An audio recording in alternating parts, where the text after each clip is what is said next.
When you first got engaged, did you believe that your spouse was going to be everything to you, that they would meet all of your needs? If you've been married for more than 5 minutes, you know that is not the truth, and yet we still continue to operate out of that false belief. On today's show, we're continuing in our series of marriage myths, and we're going to offer some real practical advice to find freedom from those false beliefs. It's all coming up right now on Love Lessons. Real life, real talk, real relationships, faith-based tips, tricks, and challenges to improve your marriage and change your life. It's the Love Lessons Podcast with your hosts, Christian counselors and marriage experts, Dr. Zach and Blair Gammon. Hey guys, and welcome to episode 5, Marriage Myths. So we had a really great discussion we started in episode 4. We're continuing in that theme today and continuing on with marriage myths. Did you get your Starbucks after the last episode? Did. And? It was delicious. And do you feel better? I do. I feel like I need it again to continue sustaining me. So you didn't actually learn anything from the myths last time? It's a work in progress. Give me a break. Oh, I don't want grace. I'll make you a deal. I will have some grace for you and your Starbucks if you have some grace for fun facts. Okay, that's a deal. I could do that. Please shower us with your fun facts today. Bless your heart. I know you're lying, but I appreciate you trying. Yeah. Here's today's fun fact. Okay. So a new study finds that 60% of second marriages or remarriages after divorce also end in divorce. 60%. Wow. And so that tells me that people who are struggling in their first marriage are maybe believing some of these marriage myths. Their first relationship doesn't work out, so then they just jump into the second one hoping that they can fix it this time around. Right. And usually what happens is that we have relational trauma that we've experienced from that relationship, whether someone did it to us or we did it to ourselves. And that just creates this wall, and we keep adding to that the more that we continue in other relationships. So if we've not taken the time to work through and heal and have a right understanding, then it can really lead us down that path.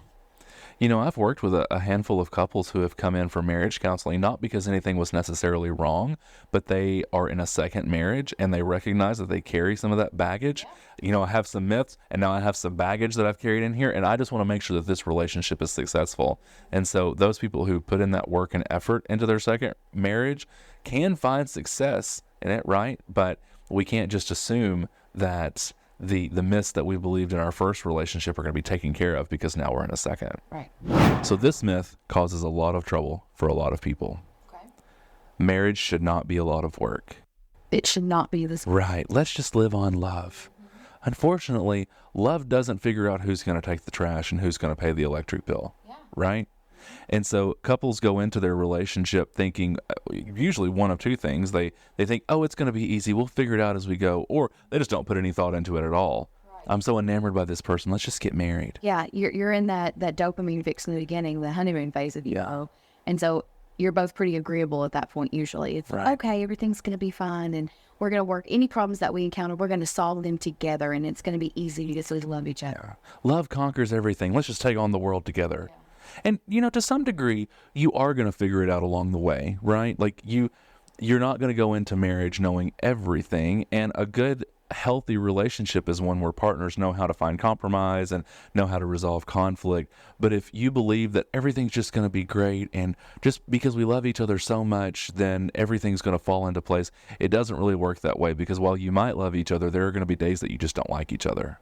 And if you think it's going to be easy and that's your unrealistic expectation, what are you going to do when it gets hard? And that's not what you want it to be. You have put your entire foundation of how you are going to solve issues on the belief that this is going to be easy. And you've literally set your marriage on a foundation of a lie. Absolutely. It's actually pretty tough, and you have to dig in at times. Mm-hmm. It's not always tough, or it shouldn't always be tough, but there definitely are those seasons that are harder than others. Mm-hmm. So what are you going to do during those seasons? How are you going to dig in and do the work? Right. But there are a lot of fruitful things that come out of doing work. Yeah. I mean, think of a garden, for example. I have several friends that are gardeners, and every single one of them say, it's a lot of work. And every single one of them has said, but it's worth it. there's a lot of work that goes into creating a garden, but it's very fruitful at the end. And it's the same thing with a relationship. You're cultivating something. Exactly. You've got to plant some good roots, right? You've got to have some well fertilized and watered soil if you want to see any success out of that in a garden and in a relationship, right? And so if you're thinking, well, that sounds great and all, but that I know that we're always going to love each other and we're always going to have everything figured out. Okay, let me ask you a question. What happens if your spouse gets into a car accident and they're suddenly paralyzed? Is love going to fix that? If your spouse makes a mistake and they cheat on you, is love going to fix that? If, Lord forbid, you were to lose a child, is love just going to take care of that? We love each other, so we're okay. Like, that's not realistic, right? It's the equivalent of like needing to go in for emergency surgery and a doctor saying, well, I studied this in school, so that's going to fix it. Now, they still have to pick up a scalpel. Yeah, and to do the work. Right. So the next myth is that marriage is constant, that marriage does not change. And I mean, even verbalizing that sounds silly, right? We know that like things change. The only thing that you can count on is that things are going to change. Right. But sometimes we have this unrealistic expectation that we haven't even verbalized in our own heads and realize that we're operating out of this belief system that my spouse should not change, that marriage should not change, that it should always be this way. And really, that's not realistic because life changes. People get sick, people lose jobs, kids come, you have aging parents, different career responsibility, all of these different things come up that change, and we have to adapt to those things. And so that does cause our marriage to change. And that does not have to be a bad thing, right? We got married when we were 19 years old. Thank goodness that we're still not those people. I am so different from when I was 19. Yeah. And I'm so thankful for that. And I'm thankful that you like who I am today. Yeah, and what that comes from, it's not because we're perfect, but it's because early on in our relationship, we had to make a conscious decision and a conscious effort to grow together, understanding that people change. We have different life experiences. We have different situations that have come up, good and bad, that we've had to learn from. And so if you are walking around expecting that you're going to be that same person, so if you think about somebody who's been married for like 40 years, it's a really good example. Those people aren't the same as they were when they got married, or they shouldn't be, right? I don't want to be the same person at 60 that I was at 20. And so that's one of the things that I hear in marriage counseling a lot. One of the first things that people will say when they come in is, well, they're not who I married. Yep. They shouldn't be. And that's okay, right? I mean, I think back to my own personal experience. When we were 19 years old, had someone said, Zach's going to end up being a counselor, and you are too. And then eventually Zach's going to be a pastor, and you're going to have kids, and you're going to have all these. You would have been like, what? You wouldn't have capacity for it. Right. Because you are not the person that evolved into who you are today for that. Yeah. And honestly, if we're a believer, that is what is supposed to happen to us. It's the process of sanctification. Yes. That God is molding us and growing us and sandpapering us down, if you will, smoothing those rough edges into being more like Christ. And so I shouldn't. And who I am today, in 5 years, I should continue to adapt and change. That's actually healthy. What becomes unhealthy is when we hold our spouse to who they were. Yes. And we are not evolving our thinking that they might be different. I mean, our taste buds, what do they say? They change after 7 years. They evolve and change. So why can't our likes and our dislikes and So here's an example from our own relationship.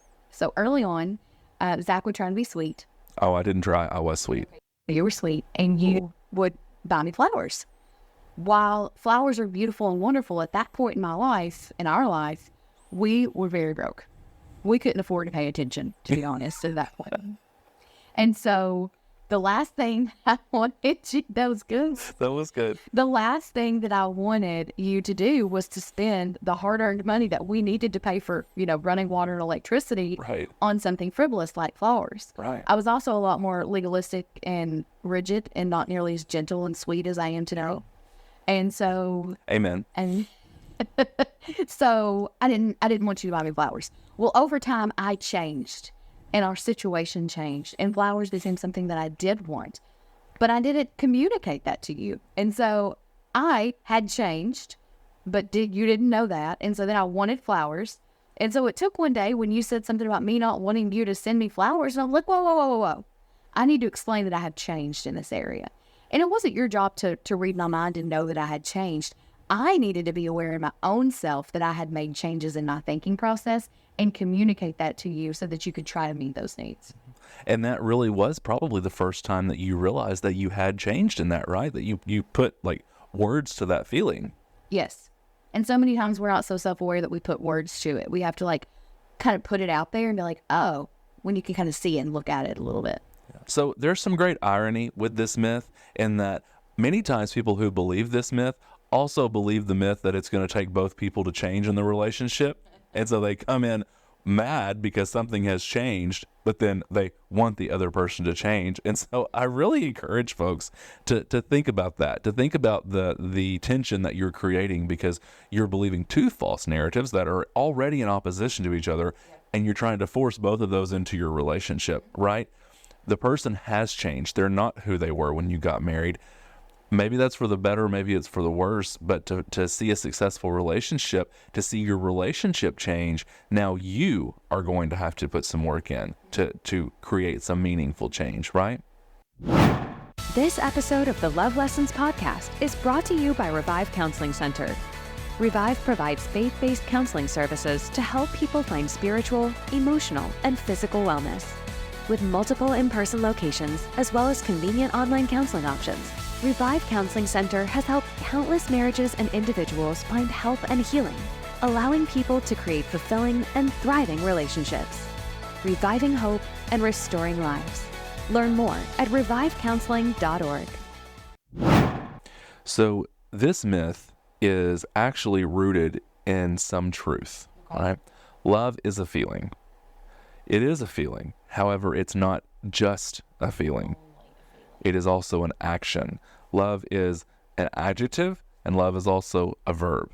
And if we are living out of only one of those, then we're setting ourselves up for failure. Because if we totally believe that love is a feeling and that's all that it is, then we're setting ourselves up for the ability to fall out of love, which is not really a real thing. If you fall out of love, then you were never really in love in the first place. Yeah, so that's why this can be one of the most destructive myths that there is, because a lot of relationships end over this one. And really think about it for a second. When you meet someone in the beginning, you fall in love with them, are you really that deeply in love with them? No, you don't know them well enough to be. You're just beginning to learn and know them. There's also, again, dopamine and a high level of romantic infatuation that's going on. So your body is reacting in ways that are influencing your emotions. And so if you were going on the love is just a feeling, you're waiting for your body to indicate to you this big emotion, which tells you, hey, I'm in love with this person. When we look at it on the other side, where it is an act of will, it is a choice, you don't know enough about that person at that point to be so deeply in love. That actually comes over time as you learn more about this person and who they are and what makes them tick and what their life experiences are and how they love you and all of that stuff. And so it's actually opposite. We actually should become more in love with our spouse over time and be more committed to them as we learn more about them than in the beginning when, the dopamine's all firing and we're, romantically infatuated. They're the best thing since sliced bread. Right. So here's a great way to understand this. Think about the person you were at 17 years old. Are you that person anymore? No. And thank goodness, right? Yeah. You've grown up. With my brain fully formed? Right. You have a fully functioning frontal cortex at this point. Thank goodness. As you grow, you mature. And I would think anybody who's even 18 years old is thankful that they're not the person they were at 17 years old, right? And our relationship is a lot like that. Love develops and matures over the years. And so, there's that statement, I love you more than I did yesterday. That's really true if you're putting the work into your relationship, right? That's very true. We have to put work into it, and the feelings usually will follow. Yeah. So if you think of like a professional athlete, they don't just wake up one day and become a professional athlete, right? If you're going to run a marathon, I don't know many people that can wake up, put on some running shoes, and run 26.2 miles without any training or a plan. They have to put some work into preparing to get that accomplishment met. And it's the same thing in our relationships. We have to put the work in, and those feelings will come generally. I think about the love chapter in 1 Corinthians chapter 13, right? It's love is patient, love is kind, and I've really encouraged couples. It's more than just a cutesy line of passage that we use in a wedding ceremony, because it's actually describing the attributes of God, really, right? And if we are growing to be more Christ-like, then that should also describe us. So I encourage people to take out the word love and insert your name in there. It's a great benchmark for where you are in your marriage, because that is truly love in action. Am I patient? Am I kind? Am I exactly? Am I eager to show honor to my spouse? Am I keeping record of wrong, or am I living this life in grace with my spouse? And so it's just a great tool to evaluate yourself and where you are. And honestly, you're probably going to answer no to a lot of those questions, right? Am I patient? Maybe not as patient as I should be. Am I kind? No, but that's that growth process. That's that maturing in love that we have. Yeah, with the other person. So all of those things are an act of will. That's an active choice you're making.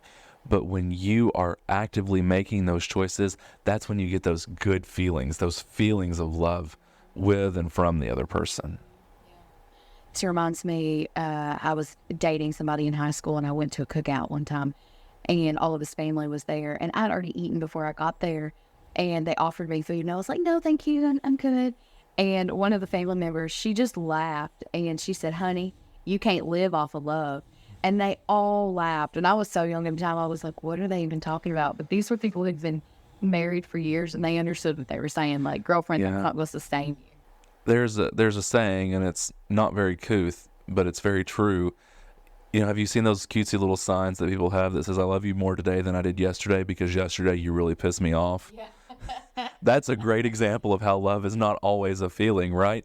There are days that we really don't like each other, but we have to choose to love each other. Guys, 1 week ago, we came and sat down to record this podcast, and we were not feeling it or each other that day. And we were like, we cannot talk to people about marriage today because we're not really doing great on our own. Right. We've got a lot going on, and we're not really connected. Yeah. And so we had to put in some work because we didn't have a lot of good feelings. We both kind of sat here and sobbed. Yeah, we had our own little therapy session. And, for those of you who are just listening to this, you're not watching this on YouTube, we have a whole studio set up here. So there are 3 cameras in this room that hit us from various angles. And we have monitors with each of these as well, so we can look and see ourselves here. And there are few things as humbling as watching yourself ugly cry on camera. Times 3. Right. No matter where you look, you see like your red puffy face. But it was also really helpful and I think healing for the both of us. Girl, it's spooky season. But here's the deal. Therapy does not have to be scary. You ever seen somebody who's terrified when they come into counseling? Absolutely. More times than not, first session they come in, they're like, I've never done this before, I don't know what I'm doing. What am I supposed to do? Quit open my hands. So here's a little bit of relief for you. If you come into therapy, that is the most important part of what you have done. That is the biggest first step. Just show up. I've got it from here. In the first session, you're probably just going to get asked a bunch of questions. You don't have to try to figure it out. You don't have to try to have your life together. You don't have to try to understand what the next steps are. That's the counselor's job.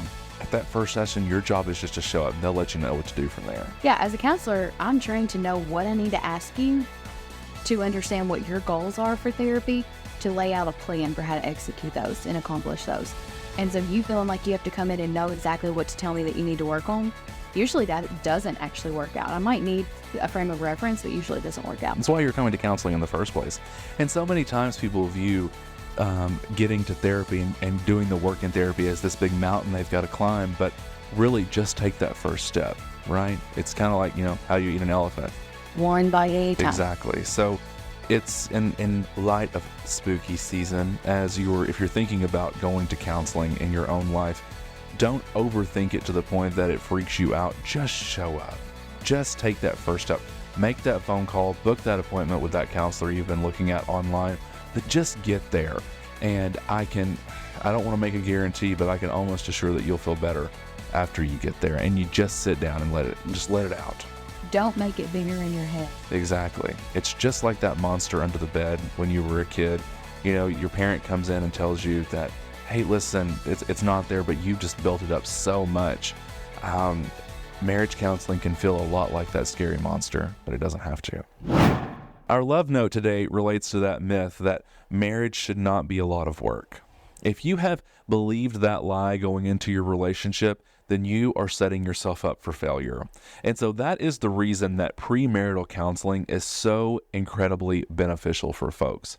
And even if you find yourself already married, but you never went through that process, there's no reason why you can't do it now, whether you've been married for 5 minutes or 5 years or 50 years.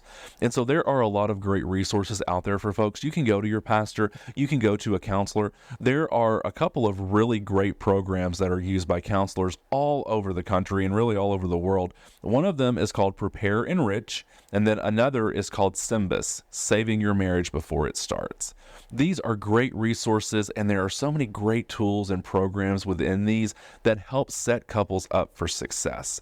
I'll post links in our show notes where you can access and find either a Prepare Enrich facilitator or a Symbis facilitator, or at the very least, go talk to your pastor, go talk to a local counselor, get some insights on things that you can do so that when conflict arises, you know how to handle it rather than living in the myth that it should be easy.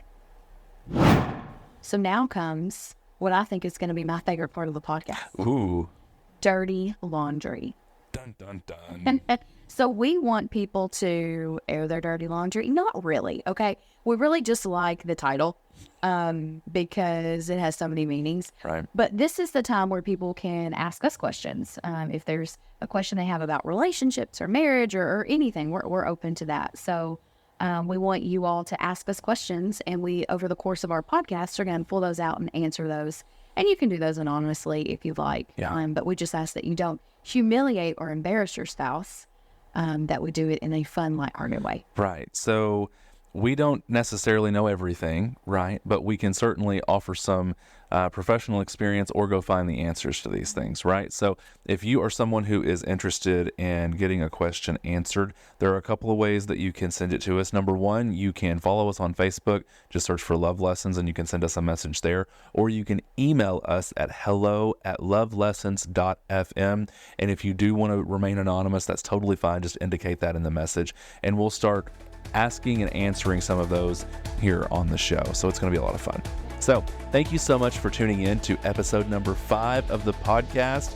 We look forward to hearing your dirty laundry. We'll see you next time. Thanks so much for tuning in to this episode of the Love Lessons podcast. If you're enjoying the show, please feel free to rate, subscribe, and leave a review wherever you listen to your podcasts. That helps others find the show, and we greatly appreciate it. Once again, thanks for tuning in, and we'll catch you in the next episode.